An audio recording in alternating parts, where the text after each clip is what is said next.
श्रावण चालू झाला की उपवासही चालू होतात. आज पाहूया उपवासाचे पॅटीस. यासाठी मी इथे एक ओला नारळ घेऊन तो किसून घेतलेला आहे. त्यात चवीनुसार साखर, मीठ, बारीक कापलेली हिरवी मिरची आणि अर्ध्या लिंबाचा रस घालून सारण तयार करून घेतले. याच्या कवरसाठी लागणारा साबुदाणा काल रात्रीच भिजवला.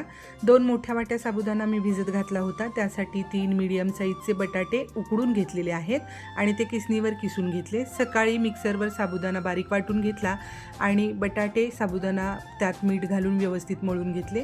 आता हाताला तेल लावून याचे छोटे गोळे तयार करून घ्या आणि व्यवस्थित त्याचा एक खोलगट भाग तयार करून घ्या. त्यात आता केलेले सारण भरा आणि हे व्यवस्थित बंद करून घ्या. अशा प्रकारे कढईत तेल गरम करून घ्या. कमी गॅसवर आता हे पॅटीस मी तळायला ठेवले. पॅटीस लगेच पलटी करायचे नाहीत, नाहीतर फुटण्याची शक्यता असते. या रंगावर पॅटीस काढून घ्या आणि खोबऱ्याच्या चटणीबरोबर गरमागरम सर्व करा.